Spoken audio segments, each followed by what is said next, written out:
আমার নাম নসীন আক্তার। আজকে আমি আপনাদের আমার জীবনের কিছু সত্য ঘটনা বলবো।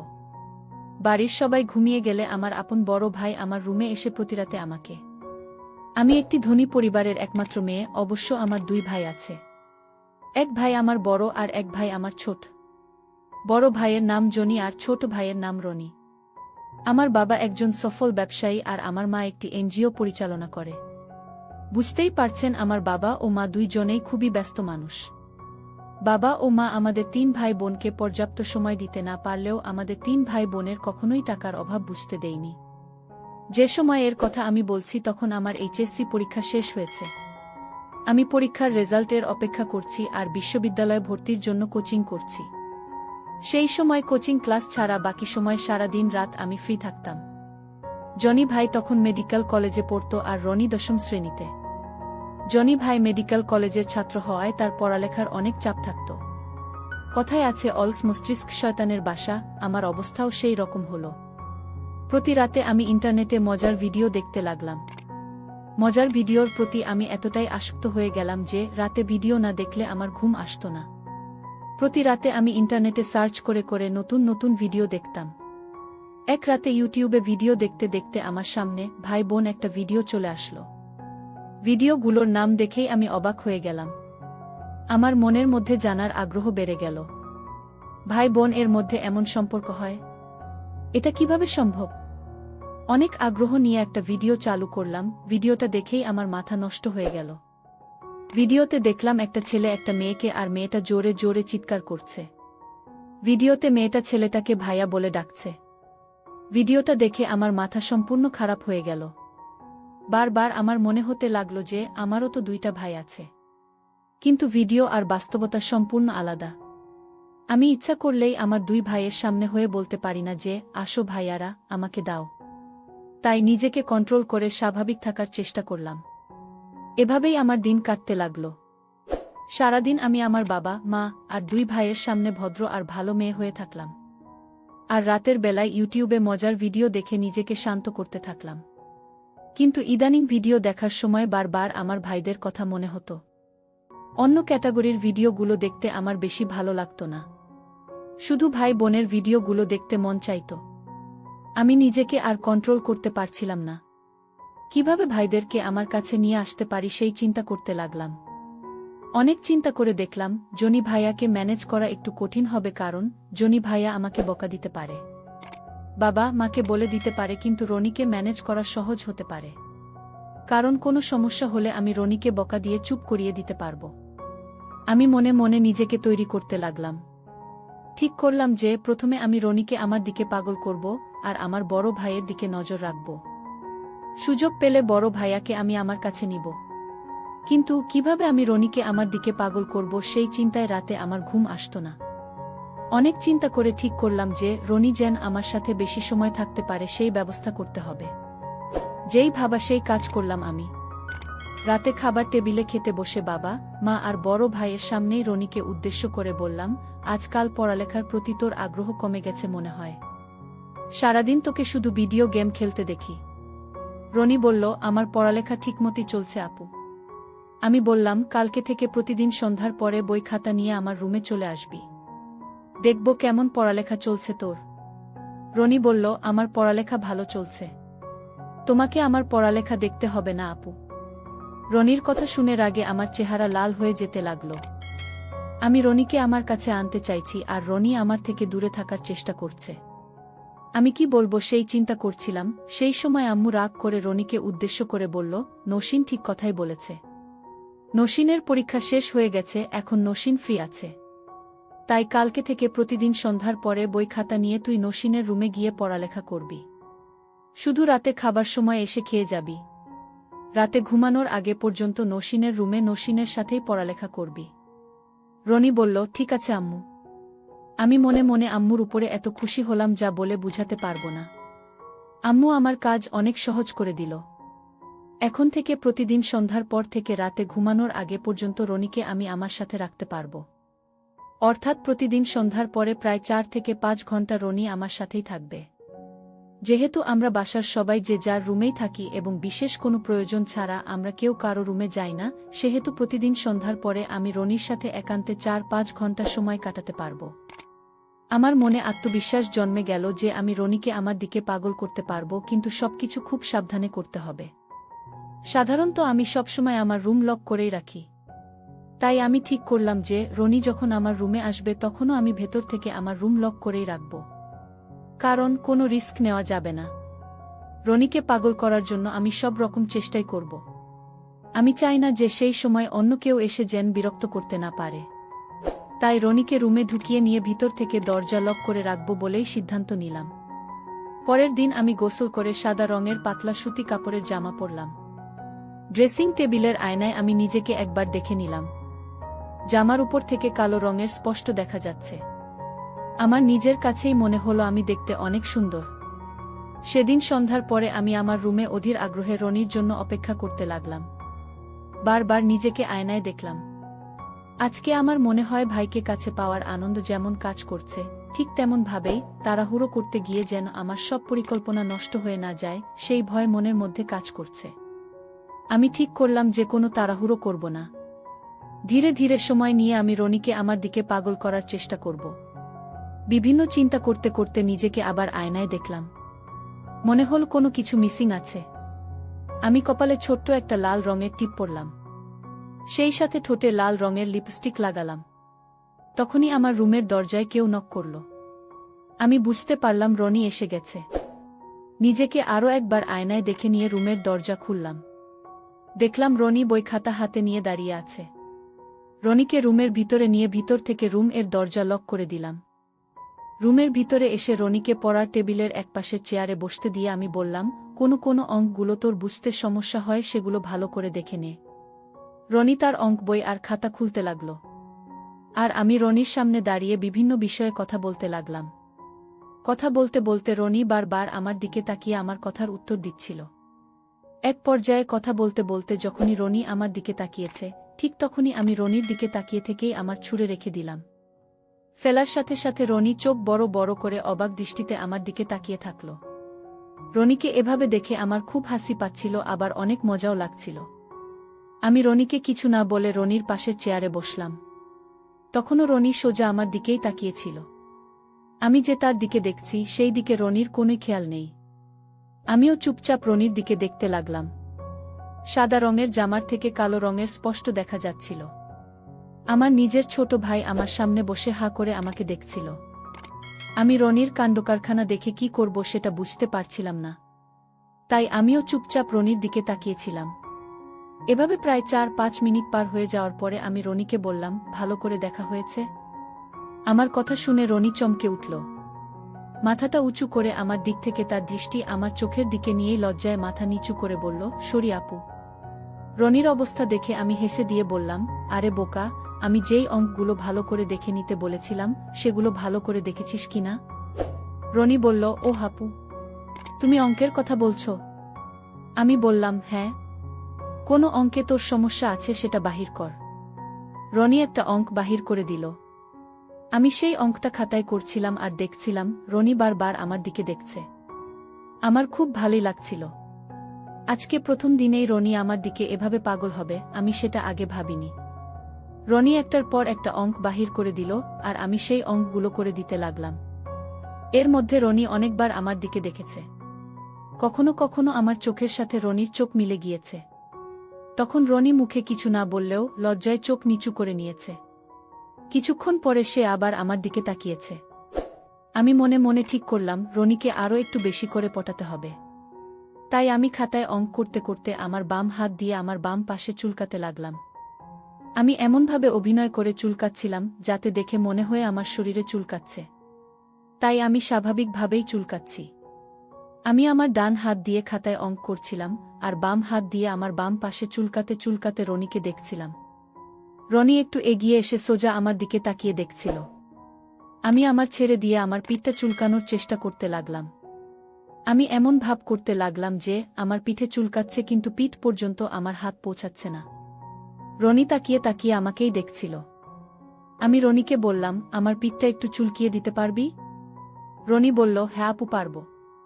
আমি বললাম, ঠিক আছে, তাহলে আমার সাথে চল। একটু ভালো করে চুলকিয়ে দিতে হবে। রনি বলল, ঠিক আছে আপু, চলো।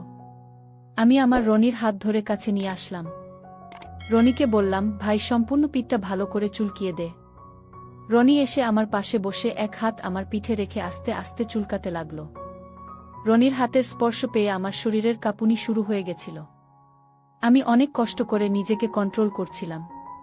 কিছুক্ষণ পরে আমি রনিকে বললাম, 2 হাত দিয়ে ভালো করে চুলকিয়ে দে ভাই। রনি তার 2 হাত দিয়ে আমার ঘাড় থেকে কোমর পর্যন্ত চুলকিয়ে দিচ্ছিল। আসলে চুলকিয়ে দিচ্ছিল বললে ভুল হবে। রনি তার 2 হাত দিয়ে আমার ঘাড় থেকে কোমর পর্যন্ত ম্যাসেজ করছিল। আমি নিজেকে আমার রনির হাতে সমর্পণ করে দিয়েছিলাম। আমি রনিকে কিছুই বলছিলাম না, শুধু রনির হাতের স্পর্শ উপভোগ করছিলাম। এভাবে কত সময় পার হয়ে গেছিল বলতে পারবো না। যখন রাতের খাবারের জন্য আম্মু ডাকল, তখন বুঝতে পারলাম অনেক রাত হয়ে গেছে। তাড়াতাড়ি উঠে নিজেকে ঠিক করে নিলাম। দেখলাম রনির মুখ পুরো লাল হয়ে গেছে। তাই রনিকে বাথরুমে গিয়ে হাত মুখ ধুয়ে নিতে বললাম, আর আমি নিজেও আমার হাত মুখ ধুয়ে নিয়ে 2 ভাই বোন রাতের খাবারের জন্য ডাইনিং রুমে গেলাম। বাসার সবাই একসাথে রাতের খাবার খেতে বসলাম। খেতে খেতে আম্মু একটা কাগজের লিস্ট জনি ভাইয়াকে দিয়ে বলল, কালকে বিকালে তুমি নসীনকে সাথে করে নিয়ে মার্কেটে গিয়ে এই জিনিসগুলো কিনে আনবে।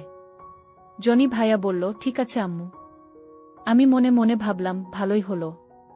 কালকে জনি ভাইয়ার সাথে কিছু সময় কাটানো যাবে। কালকে আমি আমার জনি ভাইয়াকে আমার দিকে পাগল করার সুযোগ পাব। আমি এইসব ভাবতে ভাবতে খাবার খাচ্ছিলাম। ঠিক তখনই জনি ভাইয়া আমাকে বলল, নসীন, কালকে বিকাল 4টায় রেডি থাকিস। আমি বললাম, ঠিক আছে ভাইয়া, আমি রেডি থাকব। রাতের খাবার শেষ করে আমি আমার রুমে ফিরে আসলাম। রনিও আমার পিছনে পিছনে আমার রুমেই আসলো। রনি আমার রুমের ভিতরে প্রবেশ করার পরেই আমি ভিতর থেকে রুমের দরজা লক করে দিলাম। রুমের ভিতরে ঢুকেই আমি পড়ার টেবিলে বসে পাশের চেয়ারটা টেনে নিয়ে রনিকে বসতে বললাম। রনি আমার পাশের চেয়ারে বসার পরে বারবার আমার দিকে তাকাচ্ছিল। আমি দেখলাম তখন আমার ঢেকে রাখা আছে। আমি বুঝতে পারলাম যে রনি আশা করেছিল যে আমি আবারও আমার খুলে রাখব। আমি খেয়াল করলাম রনি বারবার আমার দিকে তাকাচ্ছিল। আমি রনিকে বললাম, এখন একটু পরে নে ভাই, তারপরে তোর রুমে গিয়ে শুয়ে পড়িস। রনি খুব মন খারাপ করে একটা বই খুলে পড়তে লাগল। কিন্তু বই পড়তে পড়তে মাঝে মাঝে বারবার আমার দিকে তাকাচ্ছে। আমি রনির দিকে তাকিয়ে আমার এক পাশে ছুঁড়ে ফেলে দিলাম। সাথে সাথে রনির মুখে একটা হাসি ফুটে উঠল। রনি আজকে প্রথম দিনেই আমার প্রতি এতটা পাগল হওয়াতে আমি মনে মনে অনেক খুশি ছিলাম। রনি এত তাড়াতাড়ি আমার প্রতি এত পাগল হবে সেটা আমি আগে ভাবতে পারি নাই। কিছুক্ষণ পড়ার পরে রনি আমার দিকে তাকিয়ে আমাকে বলল, তোমার পিঠের চুলকানি ভালো হয়েছে কি আপু? আমি বললাম, ভালো হয়নি, তবে কমেছে। রনি বলল, আবার আমি মেসেজ করে দিব নাকি আপু? আমি মনে মনে অনেক খুশি হলাম। রনি আমার শরীরটা নিয়ে চেষ্টা করছে। আমি রনিকে বললাম, আমার পিঠের চুলকানিটা অনেক কমে গেছে কিন্তু। আমি বললাম, তুই আমার নিজের ভাই, আমরা আপন ভাই বোন। তুই তোর নিজের বড় বোনের সেটা মানুষ জানলে খারাপ বলবে। মানুষ তো আর বুঝবে না যে তুই আমার উপকার করছিস। আর আব্বু আম্মু জনি ভাইয়া জানলেও বকা দিবে। রনি বলল, মানুষ বা আব্বু আম্মু আর ভাইয়া কিভাবে জানবে আপু? রুমের দরজা তো ভিতর থেকে লক করা আছে। আমরা 2 ভাই বোন ছাড়া তো অন্য কেউ এই রুমে নাই। আমি তো কখনো কাউকে কিছুই বলবো না। তুমিও কাউকে কিছুই বলো না আপু। তাহলে তো আর কেউ জানতে পারবে না। অদ্ভুত এক অনুভূতি পেলাম। আমার হৃৎপিণ্ডটি ধাক ধাক করে যেন বাজছিল। আমি চুপচাপ রনিকে দেখছিলাম। আমি আশ্চর্য হয়ে রনির দিকে তাকিয়েছিলাম। রনি আমার চোখের দিকে তাকিয়ে তাড়াতাড়ি তার হাত দুটোকে সরিয়ে আবার আমার রাখল। আমার গলা একদম শুকিয়ে গিয়েছিল। আমি একটা দীর্ঘ নিঃশ্বাস ছাড়লাম। আমি রনিকে বললাম, আজকে এই পর্যন্তই থাক। এখন তুই তোর রুমে গিয়ে শুয়ে পড়। রনি বলল, আর একটু সময় থাকি আপু। আমি বিছানা থেকে উঠে রনির মাথায় হাত বোলাতে বোলাতে বললাম, আমি তো কোথাও হারিয়ে যাচ্ছি না। আবার কালকে রাতে পড়তে আসিস। অনেক রাত হয়েছে, যা ঘুমিয়ে পড়। রনি আর কিছু না বলে তার বই খাতা নিয়ে নিজের রুমে চলে গেল। আর আমি বিছানায় শুয়ে শুয়ে ভাবতে লাগলাম, রনিকে তো মোটামুটি পাগল করতে পেরেছি। কালকে বিকালে জনি ভাইয়াকে কিভাবে পাগল করা যায়। পরের দিন বিকালে 4টা বাজার আগেই আমি রেডি হয়ে জনি ভাইয়ার জন্য অপেক্ষা করতে লাগলাম। কিছুক্ষণ পরেই জনি ভাইয়া এসে আমাকে ডাকল। আমি আর জনি ভাইয়া একসাথে মার্কেটে গেলাম। মার্কেটে ঢুকেই আমি আর ভাইয়া পাশাপাশি হাঁটছিলাম। ভাইয়া আমার ডান পাশে ছিল আর আমি ভাইয়ার বাম পাশে হাঁটছিলাম। হাঁটতে হাঁটতে আমি আমার 2 হাত দিয়ে ভাইয়ার বাম হাতটা জড়িয়ে ধরে হাঁটতে লাগলাম। আমি এমনভাবে ভাইয়ার বাম হাতটা জড়িয়ে ধরেছিলাম যে ভাইয়ার বাম হাতের বাহুটা আমার লেগেছিল। ভাইয়ার হাতটা আমার সাথে লাগার সাথে সাথে ভাইয়া চমকে উঠে আমার দিকে তাকালো। আমি ভাইয়ার দিকে তাকিয়ে একটা মুচকি হাসি দিলাম। তখনও ভাইয়ার বাম হাতটা আমার ডান পাশের সাথে চেপে লেগেছিল। ভাইয়া কিছু না বলে চুপচাপ হাঁটতে লাগলো। আমি আর ভাইয়া মার্কেট এর বিভিন্ন দোকান ঘুরে ঘুরে আম্মুর দেওয়া লিস্ট অনুযায়ী জিনিসপত্রগুলো কেনাকাটা করছিলাম। কিন্তু আমি জনি ভাইয়ার হাত ছাড়ছিলাম না। ভাইয়ার হাত আমি আমার সাথে চেপে ধরে রেখেছিলাম। কখনো কখনো ভাইয়ার বাম হাতের বাহুটাতে আমি আমার ডান পাশের ধরছিলাম। আবার কখনো কখনো আমি আমার ডান পাশের ভাইয়ার বাম হাতের বাহুর সাথে লাগছিল। আমি সম্পূর্ণভাবে সুযোগের সদ্ব্যবহার করছিলাম। জনি ভাইয়াকে কাছে পেয়ে আমি তো এনজয় করছিলাম ঠিকই, ভাইয়াও আমাকে কিছু বলছিল না। তাই আমার সাহস আরও একটু বেড়ে গেল। তাই আমি মনে মনে ভাইয়াকে আরও একটু বেশি পাগল করার সিদ্ধান্ত নিলাম। আমি হঠাৎ করেই বললাম, আরে ভাইয়া, আমি তো আমার পার্সটা আনতে ভুলে গেছি। জনি ভাইয়া বলল, পার্স দিয়ে কি করবি? আমি বললাম, আমি একটা জিনিস কিনতে চেয়েছিলাম কিন্তু আমার টাকা তো পার্সে আছে ভাইয়া, টাকা আনতেই ভুলে গেছি। জনি ভাইয়া বলল, সমস্যা নাই, আমার কাছে টাকা আছে, তোর যা প্রয়োজন কিনে নে। আমি বললাম, ওয়াও ভাইয়া, তুমি আমাকে গিফট কিনে দিতে চাচ্ছ নাকি? জনি ভাইয়া বলল, আমি কি আমার একমাত্র বোনকে গিফট কিনে দিতে পারি না? আমি বললাম, অবশ্যই তুমি আমাকে গিফট কিনে দিতে পার ভাইয়া, কিন্তু এখন আমি যেটা কিনতে চেয়েছিলাম সেটা তোমার কাছ থেকে গিফট হিসাবে নিতে আমার একটু লজ্জা করবে। জনি ভাইয়া বলল, কি এমন জিনিস তুই কিনতে চেয়েছিলি যে নিজের ভাইয়ের কাছ থেকে নিতে তোর লজ্জা লাগবে? আমি বললাম, আসলে ভাইয়া, আমি এক সেট কিনতে চেয়েছিলাম। জনি ভাইয়া বলল, ওহ, তাহলে আমি তোকে টাকা দিচ্ছি, তুই দোকানে গিয়ে কিনে নিয়ে আয়। আমি বললাম, তাহলে তো সেটা গিফট হবে না ভাইয়া। যদি গিফট দিতে চাও তাহলে তুমি নিজে পছন্দ করে কিনে দাও। জনি ভাইয়া বলল, কি বলছিস তুই? আমি কিভাবে পছন্দ করে দিব? ওসব সম্পর্কে আমার কোনো ধারণাই নাই। আমি বললাম, তোমার ধারণা থাকা লাগবে না ভাইয়া, দোকানে যেটা তোমার পছন্দ হবে সেটাই কিনে দাও। জনি ভাইয়া বলল, আমি পারবো না, তুই নিজে কিনে নিয়ে আয়। আমি আর জনি ভাইয়া কথা বলতে বলতে মার্কেটে হাঁটছিলাম। তখনও ভাইয়ার বাম হাতটা আমি আমার সাথে জড়িয়ে ধরেছিলাম। আমি ভাইয়ার হাতটা ধরে আমার ডান পাশের সাথে কয়েকটা দিয়ে বললাম, প্লিজ ভাইয়া, এই প্রথম তুমি তোমার একমাত্র বোনকে এক সেট গিফট করছো, সেটা তুমি নিজে পছন্দ করে কিনে না দিলে কিভাবে হবে? জনি ভাইয়া বলল, কি রঙের নিবি বল? আমি খুশি হয়ে বললাম, কালো রঙের কিনো ভাইয়া। জনি ভাইয়া বলল, কিন্তু এগুলো তো বিভিন্ন সাইজ হয়, কোন সাইজের কিনবো? আমি হো হো করে হাসতে হাসতে বললাম, এতদিনেও তুমি তোমার একমাত্র বোনের সম্পর্কে জানো না ভাইয়া? জনি ভাইয়া বলল, আমি কিভাবে জানব? আমি বললাম, তার মানে তুমি কখনই ভালোভাবে আমার দিকে তাকিয়ে দেখনি, তাই না ভাইয়া? জনি ভাইয়া বলল, তুই আমার নিজের বোন, আমি কিভাবে তাকিয়ে তাকিয়ে তোর দেখব, তুই বল। আমি বললাম, সেটা অবশ্য তুমি ঠিক কথাই বলেছ ভাইয়া। তোমার ধারণা কি ভাইয়া? ভাইয়া বলল, আমার কোনো ধারণাই নাই। আমরা 2 ভাই বোন কথা বলতে বলতে একটা লেডিস গার্মেন্টস এর দোকানে ঢুকলাম। দোকানদার আমাদেরকে জিজ্ঞাসা করল, কি লাগবে? দোকানদারের কথা শুনে ভাইয়া আমার দিকে তাকালো। আমি ভাইয়াকে বলার জন্য ইশারা করলাম। ভাইয়া দোকানদারকে বলল, ভালো কোয়ালিটির এক সেট দেখান। দোকানদার অনেক রঙের অনেকগুলো বাহির করে দিল। ভাইয়া আমার দিকে তাকিয়ে বলল, পছন্দ করে নে। আমি বললাম, তুমি পছন্দ কর। ভাইয়া এগুলো একটা একটা করে হাতে নিয়ে ভালো করে দেখতে লাগলো। আমি শুধু ভাইয়ার দিকেই দেখছিলাম। ভাইয়ার চেহারা লজ্জায় লাল হয়ে গিয়েছিল। ভাইয়া একটা কালো রঙের পছন্দ করে দোকানদারের হাতে দিয়ে বলল, এইগুলো প্যাকেট করেন। দোকানদার ভাইয়ার পছন্দ করাগুলো প্যাকেট করছিল, কিন্তু তখনও ভাইয়া একটা লাল রঙের একটা হাতে নিয়ে বারবার দেখছিল। আমি ভাইয়ার দিকে তাকিয়েছিলাম। লাল রঙের দোকানদার এর দিকে এগিয়ে দিয়ে ভাইয়া বলল, এগুলোও প্যাকেট করে দেন। দোকান থেকে বাহির হয়ে আমি ভাইয়ার বাম হাতটা আমার সাথে জোরে চেপে ধরে বললাম, থ্যাংক ইউ ভাইয়া। জনি ভাইয়া বলল, তোর পছন্দ হয়েছে? আমি বললাম, হ্যাঁ ভাইয়া, খুব পছন্দ হয়েছে। লাল রঙের গুলো কেন কিনে দিলে ভাইয়া? জনি ভাইয়া বলল, দেখে ভালো লাগলো, মনে হলো তোকে এই লাল রঙের তে অনেক সুন্দর লাগবে।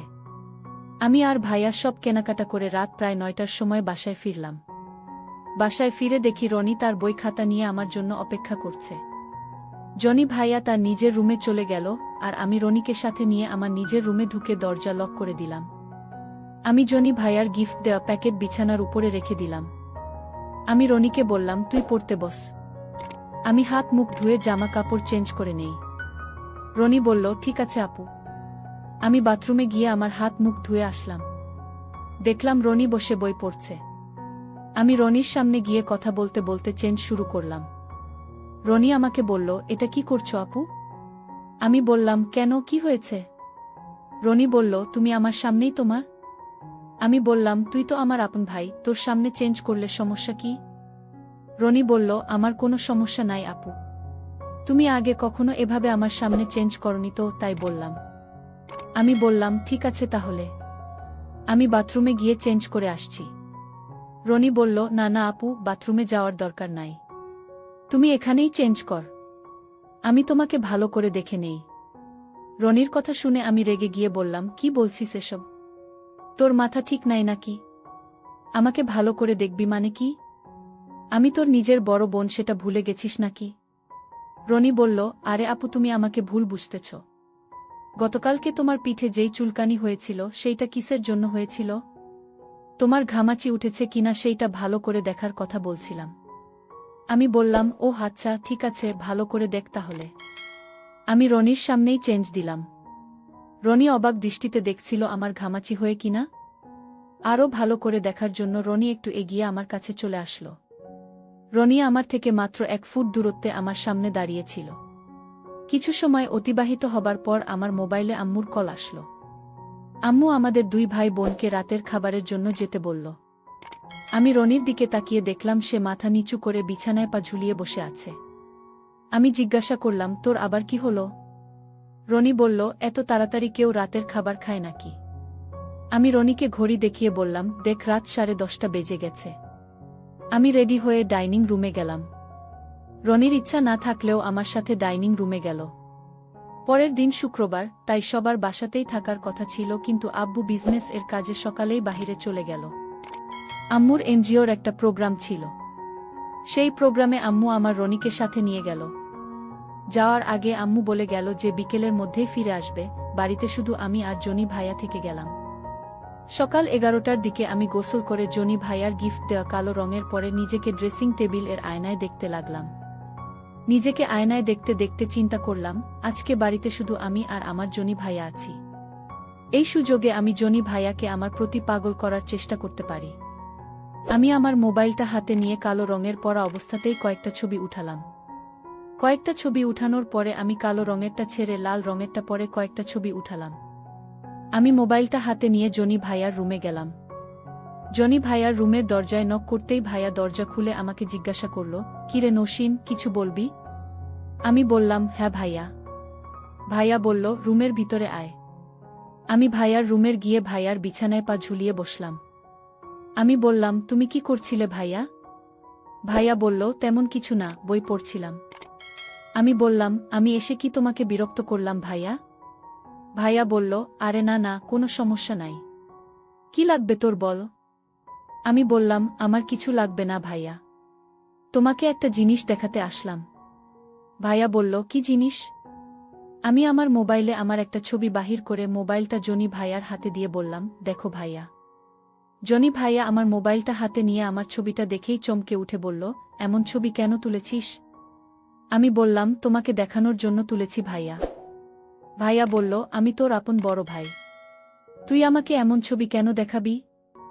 আমি বললাম, তুমিই তো আমাকে এগুলো গিফট করেছ, তাই অন্য আর কেউ না দেখলেও তোমার তো দেখার অধিকার আছে ভাইয়া। ভাইয়া মোবাইলে আমার ছবিটা আবার দেখতে দেখতে বলল, তুই যখন বলছিস তখন একটু ভালো করেই দেখি। আমি ভাইয়ার দিকে দেখছিলাম আর ভাইয়া মোবাইলে আমার ছবিটা জুম করে ভালো করে দেখছিল। কিছুক্ষণ পরে ভাইয়া বলল, লাল রঙেরটা পরে কোনো ছবি তুলিসনি?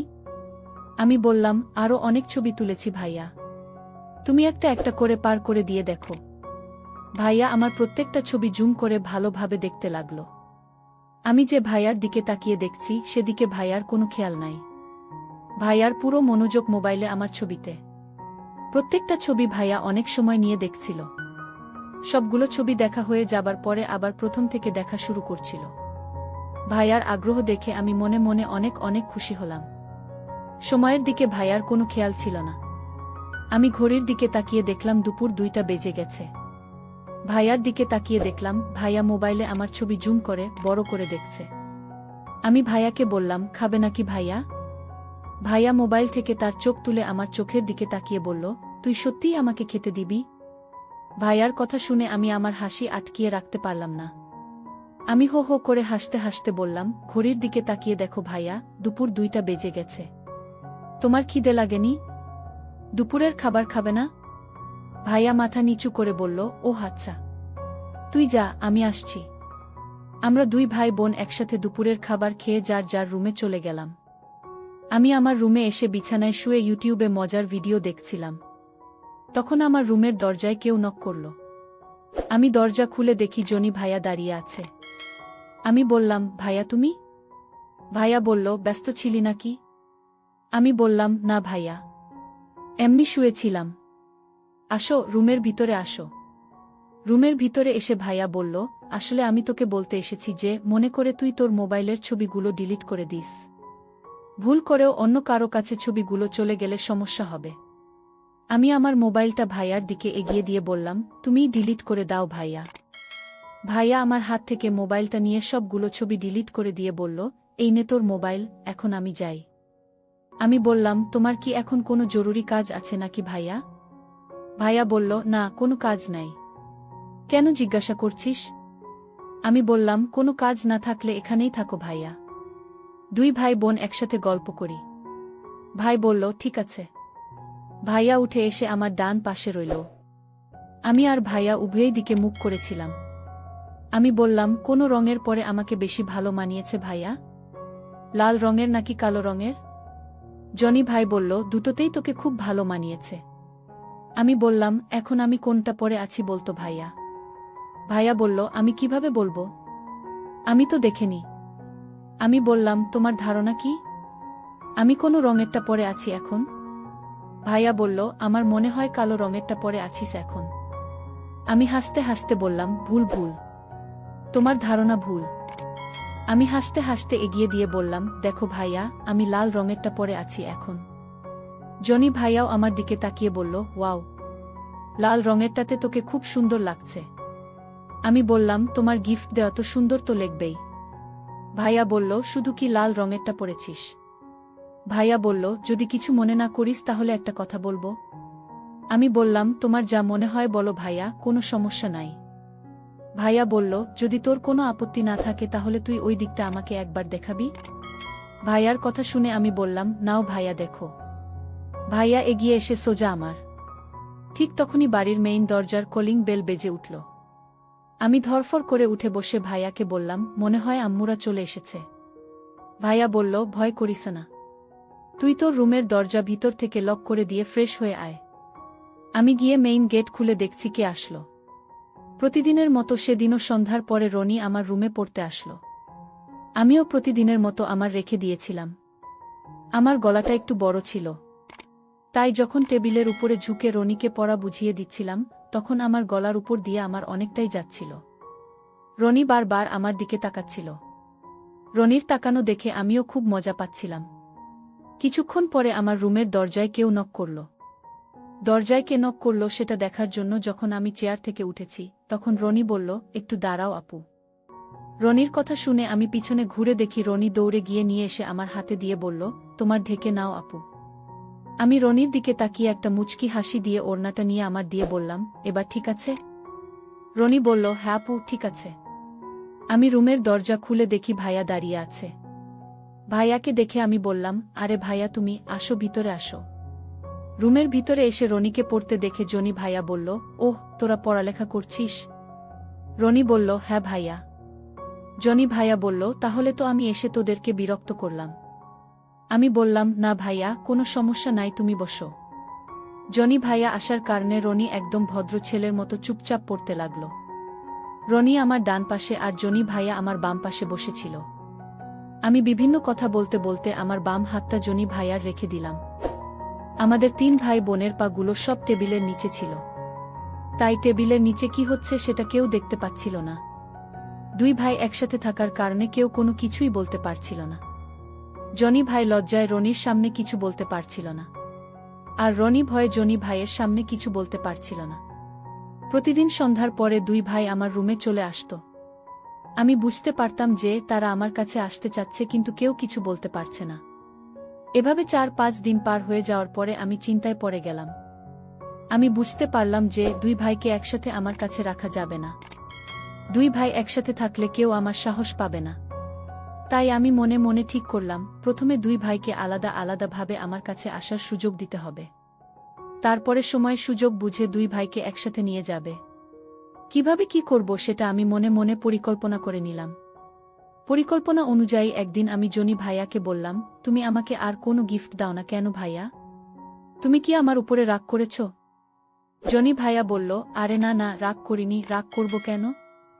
আমি বললাম, কতদিন আগে 2 সেট গিফট করেছ, তারপরে আর কিছু গিফট করনি কেন? রাগ না করলে তো গিফট করতে। জনি ভাইয়া বলল, আসলে সেদিনের পরে তো তুই আমার সাথে আর মার্কেটে যাসনি, তাই কিছু গিফট করতে পারিনি। চল মার্কেটে যাই, কি নিবি কিনে দিচ্ছি। আমি বললাম, আমি যাব না ভাইয়া, তুমি তো আমার মাপ জানো, তুমি তোমার পছন্দ মতো কিনে নিয়ে আসো। সেদিন সন্ধ্যার পরে আমি আমার রুমে বসে রনিকে পড়াচ্ছিলাম। কিছুক্ষণ পরে জনি ভাইয়া ছোট একটা প্যাকেট হাতে নিয়ে আমার রুমে আসলো। জনি ভাইয়া প্যাকেটটা আমার হাতে দিয়ে চেয়ারে বসল। প্রতিদিনের মতো 2 ভাই আমার 2 পাশে বসেছিল, আর আমি 2 ভাই এর মাঝে। প্যাকেটটা হাতে নিয়ে আমি খুলতে যাব, তখনই জনি ভাইয়া বলল, প্যাকেট পরে খুলে দেখিস, এখন রেখে দে। আমি বুঝতে পারলাম রনির সামনে জনি ভাই লজ্জা পাচ্ছে, কিন্তু 2 ভাইয়ের মাঝে সংকোচ দূর করার এই সুযোগ আমি হাতছাড়া করতে চাই না। আমি জনি ভাইয়াকে বললাম, কোনো সমস্যা নাই ভাইয়া, তোমরা 2 জনই তো আমার নিজের ভাই। কথা বলতে বলতে আমি প্যাকেটটা খুলে দিলাম।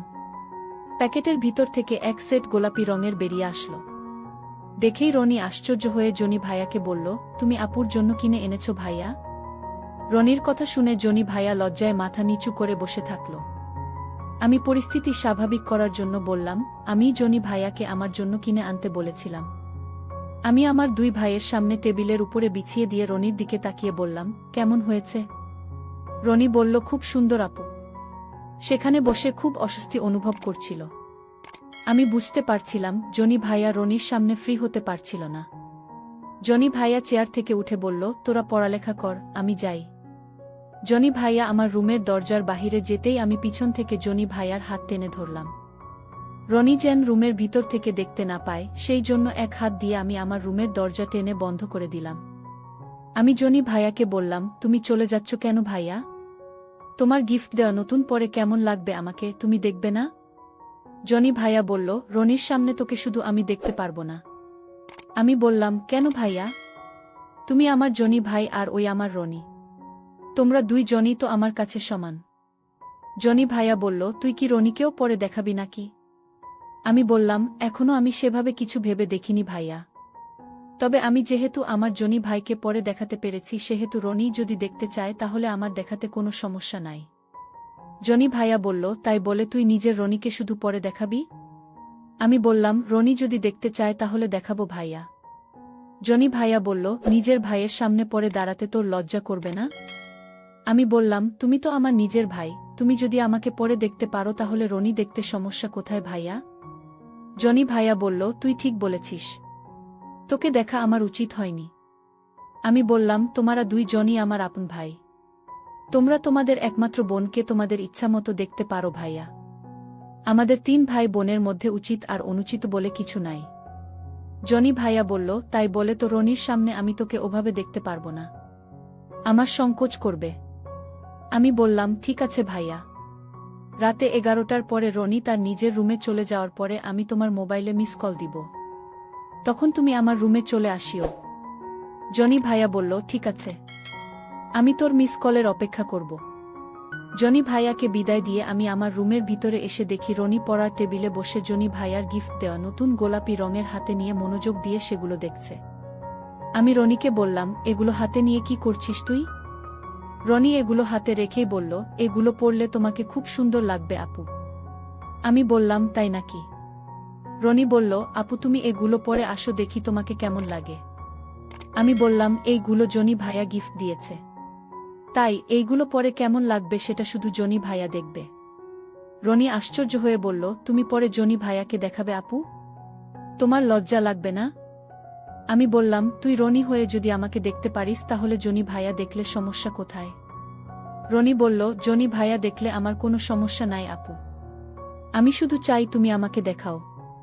আমি বললাম, ঠিক আছে। আগামীকাল এই নতুনটা পরব, কালকে দেখিস। রনি খুশি হয়ে বলল, ঠিক আছে আপু, কালকে দেখব।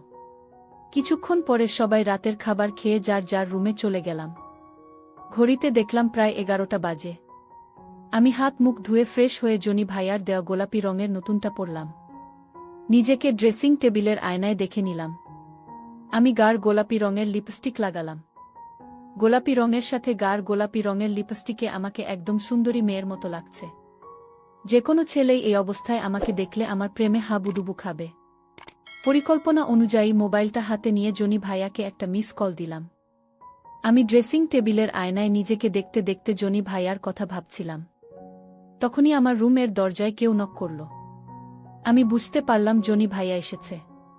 তাই আমি পড়া অবস্থাতেই গিয়ে দরজা খুললাম। দেখলাম জনি ভাইয়া দাঁড়িয়ে আছে। আমাকে দেখে জনি ভাইয়া হা করে আমাকেই দেখতে লাগল। আমি জনি ভাইয়ার হাত ধরে টেনে আমার রুমের ভিতরে নিয়ে এসে রুমের দরজা ভিতর থেকে লক করে দিলাম। রুমের ভিতরে ঢুকে আমাকে দেখে জনি ভাইয়া হা করে আমাকে দেখতে লাগল।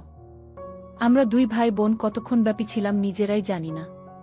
আসলে ইচ্ছা থাকলে উপায় হয়, আমার ইচ্ছা ছিল তাই উপায়ও হয়েছে।